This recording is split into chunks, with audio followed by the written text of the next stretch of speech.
Good evening, friends, and welcome to Sleepy Time Tales, a podcast aimed at helping you to get a good night's sleep. This is a podcast where I read old books, sometimes fiction, sometimes non-fiction, in the most boring way I can, to try and help slow your spinning mind enough for you to fall asleep in the most natural way possible. The stresses of life often follow us to bed and keep us company, but I'm here to distract you from them and help you drift away.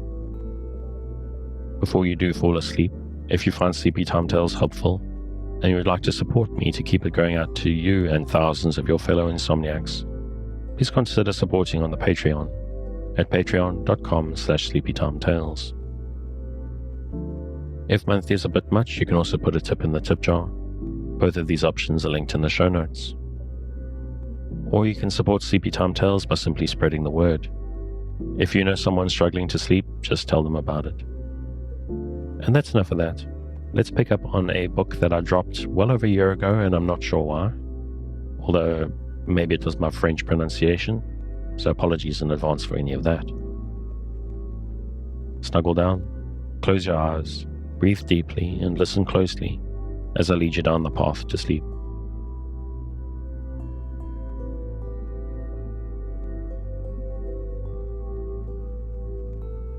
After a long break, and I'm not sure why, we return today to Women's Work in Music by Arthur Elson. Maria Felice Clemence de Racet, Femme Comtesse de Grandval, is another name as famous as it is extensive. Born in 1830, she showed innate taste for music, and her career was devoted to it. She received instruction from Floto at first, doing more valuable work afterwards with Saint-Saëns. For a time, she was able to take lessons of Chopin. Her works include practically all forms of composition, but she has shown a special aptitude for dramatic work and church compositions. Of her many dramatic works that have been successfully produced, the Soeur de Lys appeared first in 1859. Among the operas brought out at a later date are Les Fiancées de Rosa, La Comtesse Eva, La Penitente, Piccolino, and Mazeppa. A lyric scene, La Forêt, for soloists, chorus, and orchestra, met with a successful production in 1875. Among her vocal compositions are many songs, some with violin and organ accompaniments. Her sacred music takes rank with the very best that modern writers can show. Her two masses have been frequently given at Paris. Her two oratorios, Santa Agnes and La Fille de Gers, met with a similar favorable reception. Her Stabat Mater contains an effective march to Calvary and a beautiful Juxta Crucem, and has received the enthusiastic homage of the critics when first brought out. Several smaller works for voices, organ, and piano are no whit behind the larger compositions in musical worth. She has also written a grand overture, Acquaintances Symphonique, a piano trio, a violin sonata, a suite for flute and piano, and many other violin and piano pieces. She deserves to rank among the foremost women composers of our time. Jean-Louise Ferrand was another Parisian woman who won fame by composing. Born in 1804, her career falls in the earlier part of the 19th century. Pursuing the usual studies, harmony with Reika and piano with Hummel and Moschel, she began to write ambitious works at an early age. Such merit did some of these works show that Schumann, who reviewed them, was at first inclined to doubt her ability to write them unaided. She deserves credit for making a remarkable collection of old clavichord and piano music, and writing a clear summary of the terms and abbreviations employed by the early musicians. Her own compositions have often been performed, even the larger orchestral numbers. Chief among them are 2 symphonies and 3 overtures. Her chamber music includes a nonette and sextet for strings, 2 quintets, several piano trios, in 2 of which clarinet and flute replace the usual violin, a number of sonatas and other pieces for violin and piano, several cello sonatas, some flute and piano pieces, and numerous piano works and songs. Her daughter, Victorine Louise, was another gifted musician, but died after a brief career, leaving a heritage of piano works and songs. Louise Angelique Bertin, born in 1805, was one of those impatient creatures who are eager to read books before learning the alphabet. In taking up painting, she wished to start in at once with canvas and brush, regardless of preliminary training. In her musical studies, the same tendency showed itself, and immediately on beginning her work in composition with Feti, she commenced writing operatic airs and scenes. Apparently, she was able to estimate her own talents justly, for success crowned her efforts. Her first opera, Guy Mannering, was performed in private, but Le Loup Garou made a marked public success. Her Faust, a later work, met with a like favorable reception, though Masaniello and William Tell had already taught the Paris public to be exacting. Esmeralda was another successful work, but Notre Dame, written to a libretto of Victor Hugo's own arrangement, proved a failure. Mademoiselle Bertin won further musical fame by her string quartets and trios, as well as her choruses and songs. She was also a poetess of some renown, and a collection of verse won a prize from the French Academy. Pauline Fiado Garcia was one of a remarkable musical family. Her father, Manuel Garcia, was a teacher and singer of note, and like her elder sister, Madame Malibran, she received the benefit of his tuition. One of her earliest memories of his singing was connected with an unexpected appearance in America, when a band of Mexican robbers, not content with relieving them of the proceeds of their tour in this hemisphere, added insult to injury by insisting upon hearing the great tenor sing. Pauline became renowned in opera, and after the early death of her sister, held the foremost place on the European stage. She was able to impersonate and create roles of the most diverse nature, ranging from the lightest of Italian heroines to the most dramatic characters of the Meyerbeer. After a career of fame and honor, she left the stage and devoted herself to teaching, and it is in that period of her life that her compositions appear. Her house in Baden-Baden was the center of attraction for a circle including not only musicians, but artists, poets, and nobility of the highest rank. There she produced her operettas, Le Dernier Sorcier, L'Ogre, and Trop de Femme. At first arranged for private performance, they succeeded so well that they were given to the public. Of her other works, 12 romances for piano, 12 Russian melodies, and 6 pieces for violin and piano are the most important. She numbered many famous names among her pupils, and her singing exercises are of unusual value. Her sister Marie Felicitas, at first wife of Monsieur Malibran, and afterward married to the violinist de Berriot, was one of the world's greatest singers, and her career is not too well known to need description. Her fame as a composer rests on a number of attractive romances and chansonnettes, of which an extensive collection was published in Paris.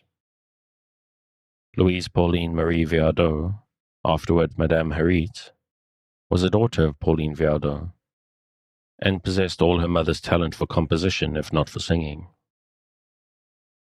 After a sojourn at the Cape of Good Hope, where her husband was consul, and a 4 years' term as professor of the St. Petersburg Conservatory, she settled down to teaching and writing in Paris. Among her many works are the operas Lindoro and Bacchus Fest, and the cantatas Von der Himmel and De Beider. Her chamber music includes 4 string quartets and 2 trios. In the lesser forms, she produced a number of songs, vocal duets, and piano pieces. Another member of this famous family, Manuel Garcia, is still living. He's a brother of Malibran and Pauline Viardot. Gabriella Ferrari is another gifted French composer of orchestral works. She is a pupil of such men as Dubois and Gounod, and has done much in the larger forms. Among her works are a number of orchestral suites, mainly piano pieces and songs, and the comic opera Le Dernier Amour. Madame Renaud Amaury is another composer who is able to handle large masses of instruments. She drew attention to herself by carrying off the prize for fugal work at the Conservatoire, at a time when women were expected to take a more modest place in composition. Her Fantaisie Symphonique and Jeanne d'Arc are often given before French audiences. The Marquise Hainault de Corenthal, one of the older generations, has produced several symphonies, a number of sonatas, a string quartet, numerous piano works, and the opera La Nuit des Épreuves, which won a gold medal at the Exposition of 1867. Célanie Carissen has produced the operetta La Jeunesse de Haydn and the oratorio Rebecca, besides other choral works and many songs and piano pieces. The role of operatic composers in France is long and honourable. Just as England seems the home of cantatas and Germany of orchestral work, so France is especially devoted to opera, and her women have held their own well in this field. As far back as the 17th century, Elizabeth Claude de la Guerre upheld the glory of her sex by playing and improvising in a masterly fashion. One of her greatest admirers was the king, Louis XIV himself. Besides a number of sonatas, she wrote a Te Deum to honor the king's recovery from illness, and a number of cantatas. Her opera, Cephale et Procris, was successfully given at the Académique Royale in 1694. Another composer of the same century was Madame Louis, whose operetta Fleur de Pain was met with a good reception. In the 18th century, Henriette de Beaumenil was one of the foremost musical women in France. Endowed by nature with a fine voice, she became one of the leading artists in the Paris Grand Opera Company. When her voice failed, she took up composition and succeeded in that also. Most popular among her many operas were Anacreon, Les Législatrices, and Les Saturnales. Émile Candil was the daughter of a dramatic composer, from whom she received a solid musical education. Her works beside piano trios, sonatas, and songs with piano and harp, besides the operetta La Belle Femelle and the comic opera Ida. Mademoiselle Duval was another grand opera singer, and the author of the ballet Le Génie. Mademoiselle Cocardo, of later date, produced the operetta La Méprise Volontaire. Lucille Grétry, daughter of the famous composer of that name, produced Le Mariage d'Antonio when only 16 years, and followed it up with Toinette de Louis.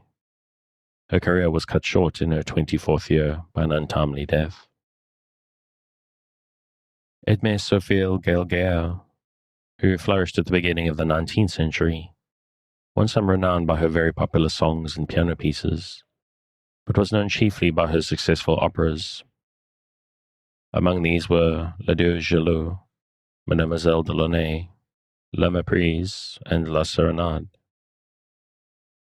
Mademoiselle Guénin, another youthful aspirant for fame, produced Daphne and Amanthe in her 17th year. Louise Puget wrote romances and chansons that were remarkably pretty and popular, if not very ambitious, and produced the operettas Le Mauvais Oeil and La Veilleuse, besides the opera Beaucoup et Brut pour Rien. Helene Santa Colonna Sauget, author of some beautiful songs and a string trio, produced a one-act opera, Les Images, in 1864.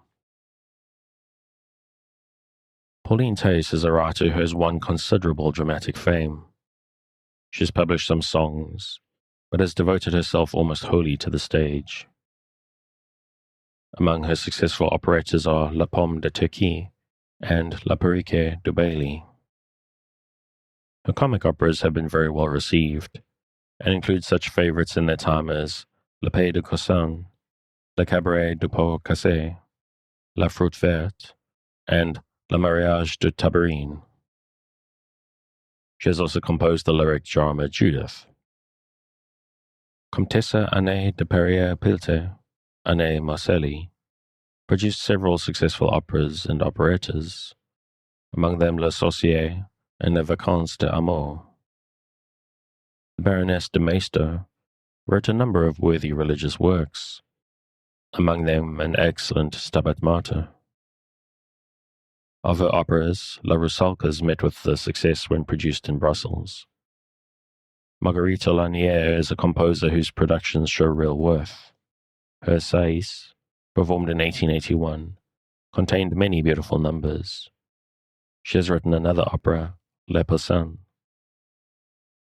Marie de Pierrepont was a talented writer for the organ, as well as an excellent performer on that instrument. She entered the operatic field with a work entitled La Triomphe de Coeur, which is reckoned her best production. The Baroness de Ronde de Fort-Margue was successful as an amateur, and her Bianco Torello and Folie d'Amour have been frequently given. Mademoiselle de Sainte Croix has written a number of successful one-act operettas, which have been well received in the Paris theatres. Madame Amélie Perronnet has won laurels in the same field, and has written some popular chansonnettes. Charlotte Jacque rests her fame on a single work, La Veille. Mademoiselle Gignoux has directed her talents to the lyric drama, La Vision de Jeanne d'Arc, being her most notable work. Hermine de Jazet is another operetta composer. Madame Goulart is responsible for several ballets, besides songs and piano works, while Hedwig Chrétien Gennaro, a professor at the Conservatoire and a musician of real worth, won much success with her Ballet Oriental. In the domain of choral music, Madame de Laval, a famous harpist of the 18th century, produced a cantata depicting the farewell of the unfortunate Louis XVI to his people, which met with much success, but was naturally not a favorite in revolutionary France. She was also the author of much good harp music and many songs. Marie-Sophie Gay, born at Paris in 1776, is credited with several cantatas, besides a good deal of piano music. Marie-Anne Quinault was another 18th century composer who devoted her talents to the writing of motets and other church music. The Comtesse de Saint-Didier, born in 1790, was an amateur whose cantata, Il est rendu, met to some success at Paris. In later times, Madame Hélène Robert Maisel, an excellent pianist, produced the cantata Le Jugement Dernier, besides a number of interesting songs and a valuable collection of children's vocal music. Cécile Derheimer was another gifted composer who wrote a number of masses and other religious music, while Madame Alphonse de Neuville, widow of the well-known painter, has composed a worthy mass, besides violin works and songs. These names are enough to prove that French women could equal their English sisters in this field, if the national taste demanded it of them. With those who have written concertos should be classed Rosa Laroche, who lived in the latter half of the 18th century, and published a number of sonatas besides a successful piece for piano and orchestra. Mademoiselle Lenchantre, of the same period, composed a work that was only a concerto by courtesy, for her orchestra consisted of 2 violins, 2 oboes, viola, and double bass. In the 19th century, Madame Marie Jael, born Trauteman in 1846, took a position of some importance. She became a successful pianist, winning prizes at the Conservatoire and publishing a new method of piano teaching that roused widespread attention and comment. Her compositions include a piano concerto, a piano quartet, and a number of excellent smaller works, such as Impromptu, 2 Meditations, 6 Petits Morceaux, and some valses for 2 pianos. Among violin writers, Mademoiselle Brisson, who flourished in the early part of the last century, produced a number of pieces for that instrument with piano, as well as some harp and piano music. Virginie Duverger was the author of 3 duets for violin and piano, besides a piano sonata and some etudes. In the field of piano music, the earliest name is that of the Marquise de la Messangère, who was born in 1693. Her ability as a performer on the clavichord was something remarkable, and she left behind her a number of works for her instrument. At the end of the 18th century, Madame Hélène Monchereau held a prominent position as teacher in the conservatory and publisher of sonatas and other piano pieces. In the early years of the 19th century, Madame Marie Bigot won a great reputation by her playing. Her ability to read at sight was unusually marked, and she played the Sonata Appassionata of Beethoven from his manuscript in a way that astonished and delighted the composer. She did much to introduce Beethoven's piano works to Parisian audiences. Among her own compositions are many excellent piano pieces. Camille Marie Pleyel was another fine Parisian pianist and a pupil of Moschel and other great masters. Schumann gave high praise to her performances. She too published a number of piano works. Louise Massart, who succeeded Madame Franck as a conservatoire professor, was another piano composer of note. Among contemporary pianist composers, Bertha Marx takes high rank.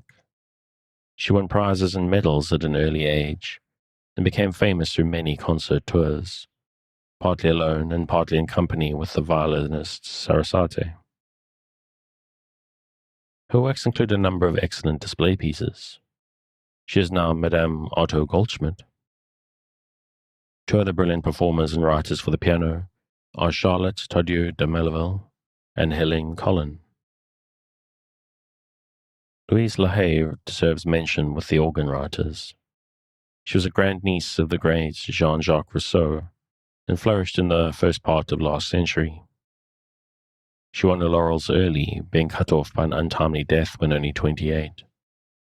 She had already attained a professorship of harmony in the Conservatoire and published many valuable organ works, besides pieces for piano and other instruments. Several masses by her remained in manuscript. Among the song composers of the 18th century belongs Madame de Trevenay, whose romances and chansons, with piano or harp, became very popular. Pauline Duchambe, of later date, won great success in a similar manner. Hortense, Queen of Holland, 1783 to 1837, published an album of her own songs at Paris. Mademoiselle Moline Lafitte is credited with a number of songs, which form another Paris collection. In connection with singing, the excellent teaching work of Madame Marchesi has been supplemented by the publication of numerous sets of admirable vocalises from her pen. In the realm of harp playing, the Comtesse de Genlis became noted in the 18th century and published many compositions for the instrument. Marie Paulet, somewhat later in point of time, wrote a number of harp pieces and played them in her many concert tours. Teresa Demar was another celebrated harpist and harp composer. Chapter 9. America. If the term America be applied, as is often the case, only to the United States, then the list of its women composers will still be found to include practically all who have done work in this line of the Western Hemisphere. By far the larger part of these women are living now, for our musical growth has taken place in recent years. The record is already a worthy one and will become still more extensive in the near future. At the head of the list stands Mrs. H.H.A. Beach, the one great name to be found in our country. She was born in Henniker, New Hampshire, on September the 5th, 1867, her maiden name being Amy Marcy Cheney.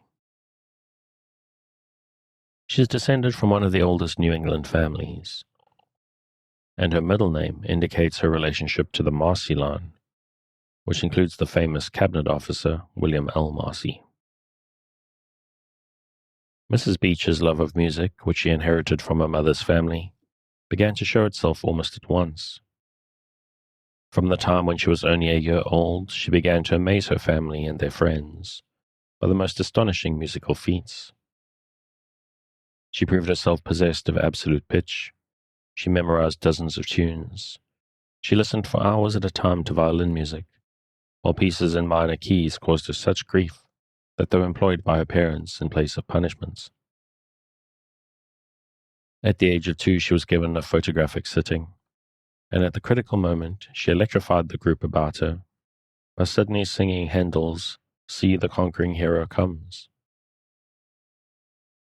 The photographer, who had been rehearsing that work for the first Peace Jubilee, was astounded to find that she gave it with the most perfect accuracy.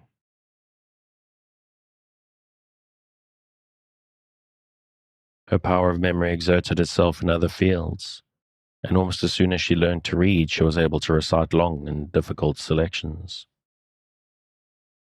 She also showed a marked ability to improvise melodies and sing an accompanying part to any given theme. Her active mind associated a certain definite color with each musical key, a habit which continues to the present time. At the age of 4, she succeeded in obtaining permission to touch a piano, although she was so small that she had to improvise a pedestal in order to reach the keys. She soon learned many pieces and began to compose little waltzes of her own. One of these was thought out wholly without the piano, and played correctly 3 months afterward. She read from printed notes before she knew their names, and found no trouble in making transpositions at will. At 6, she insisted on having regular lessons, which were begun by her mother, and continued for 2 years at home. During that period, she learned many difficult works, including etudes by Heller and Czerny, some Chopin valses, and various movements of the Beethoven sonatas, including the whole of the first one. At this time also she grew interested in the works of Bach, and learned to understand and appreciate the beauty of the interweaving voices in a fugue. At the age of 8, her parents took her to Boston to pursue her general education. The musical authorities who heard her play insisted that she was able to enter any one of the great European conservatories, but with due regard to her health and her other studies, her parents wisely decided not to let her go. She was sent to Mr. W. L. Whitmore's private school, where she manifested all her usual quickness of attainment. Her piano work was greatly aided by her quick ear and accurate memory, and she was able, for example, to reproduce a Beethoven sonata without notes, merely after hearing her fellow pupil practice it. Another use to which she put this accomplishment was the collection of bird songs, of which she now possesses a complete volume. Her skill in this direction was employed by ornithologists in obtaining the notes sung by the California larks. Her more serious musical education was pursued under Mr. Ernest Parabo at first, and afterward under Junius W. Hill of Wellesley College and Carl Baumann. Under Professor Hill she took a single course of harmony, but in the all-important subjects of counterpoint, fugue, musical form, and instrumentation, she carried on her work entirely alone. Among the tasks she set for herself was the translation of the books on orchestration by Berlioz and Gauvert. Another consisted in memorizing Bach fugues and rewriting them with a voice on each staff.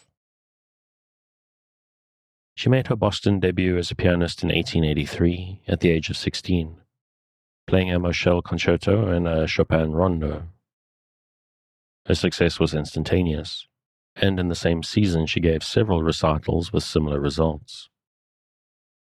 In the next year she played a Chopin concerto with the Boston Symphony Orchestra and a Mendelssohn work with the Thomas Orchestra. Since then, she has appeared constantly in all of our large cities, often devoting whole programs to her own works. At one of the symphony concerts, she brought out her own concerto. In December 1885, she married Dr. Beach, and has since then made Boston her permanent home. The first performances of her large works have often been events of importance.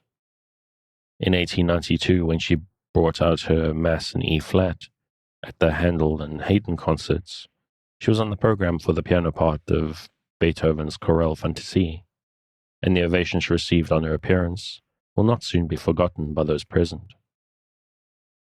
Her Jubilant cantata was written for the dedication of the Women's Building at the Chicago Exposition, and scored a great success there. During the fair, she played for the first time her Romance for Violin and Piano, in conjunction with Miss Maud Powell. A violin sonata, which she composed later and played with Mr. Franz Kniesel, has become a favorite with the most famous artists in Paris, Berlin, London, and other great musical centers. The same popularity and favorable mention have been accorded to her piano pieces and songs, Italian audiences especially becoming enthusiastic over some of the latter. Her Gaelic symphony, built on real Gaelic themes, was another ambitious work. It was first given at Boston in 1896, and since then has gone the rounds of all the great American cities. Among her other large works are 3 cantatas with orchestral accompaniment that can be reduced to dimensions suitable for piano. There are the Rose of Avontown for female voices, The Minstrel and the King for male chorus and soloists, and Sylvania, a wedding cantata recently published.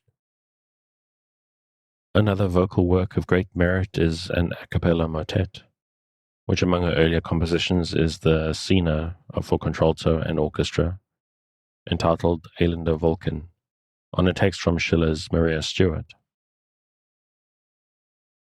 Mrs. Beach's piano works consist of a cadenza to Beethoven's C minor concerto, a false caprice, a ballad, 4 sketches, a bal masque waltz, a children's carnival and children's album, a concerto in C sharp minor, a transcription of Richard Strauss's Serenade, 5 pieces, Barcarolle, Minuet Italien, Danse de Fleurs, Scottish Legend, Gavotte Fantastique, and a set of 6 duets entitled Summer Dreams.